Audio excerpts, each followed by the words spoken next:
تازه خبر د مقاومت جبهې مشر احمد مسعود ځانګړی پیغام دفاع وزیر ملا یعقوب ته دا چې څه ویلي پوره پیغام په همدې ویډیو کې وګورئ. په سر کې یادونه کوو که مو چینل نوي سبسکرایب کړی د تازه او مهمو خبرونو لپاره افغان پلس چینل در سره سبسکرایب کړئ.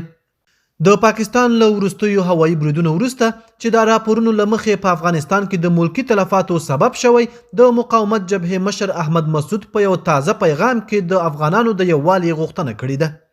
احمد مسعود په خپل پیغام کې ویلي چې اوسنی وضعیت د افغانانو ترمنځ د اختلافاتو د دوام وخت نه دی، بلکې د دې اړتیا ده چې ټول افغانان د خپل هیواد د ساتنې او د بهرنیو ګواښونو پر وړاندې یو موټی شي.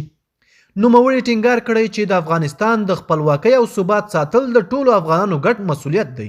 هغه ویلي چې د افغانستان پر خاوره هر ډول برید د افغان ولس پر وړاندې یو جدي ګواښ بلل کیږي او اړتیا ده چې افغانان په ګډه د خپل هیواد د دفاع لپاره ودرېږي. د هغه په وینا که افغانان یو موټی شي نو کولی شي د هر ډول ګواښ پر وړاندې قوي دریځ خپل کړي. د مقاومت جبهې مشر همداراز ویلي چې د هیواد د راتلونکي لپاره باید ګډ کار وشي څو افغانستان له جګړو ووځي او د آبادۍ او پرمختګ پر لور حرکت وکړي. نوموړي زیاته کړې چې د ملي ګټو لپاره ګډې هڅې کولی شي هیواد له اوسنیو ستونزو وباسي. د سیاسي چارو یو شمېر شنونکي وایي چې دا ډول څرګندونې ښیي چې د افغانستان د سیاسي ډلو ترمنځ د خبرو او تفاهم اړتیا شته، په ځانګړي ډول هغه مهال چې هیواد له بهرنیو فشارونو او امنیتي ګواښونو سره مخ وي. بلخوا د پاکستان وروستیو بریدونو په افغانستان کې پراخ غبرګونونه راپارولي دي او ګڼ شمېر افغانانو د دې بریدونو غندنه کړې ده.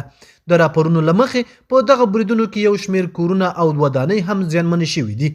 کارپوهان باور لري چې که افغان سیاسي ډلې د ملي ګټو پر بنسټ یو ګډ دریځ غوره کړي نو دا به نه یوازې د هیواد د امنیت لپاره مهم وي بلکې د افغانستان د راتلونکي ثبات او پرمختګ لپاره به هم مثبت اغیز ولري.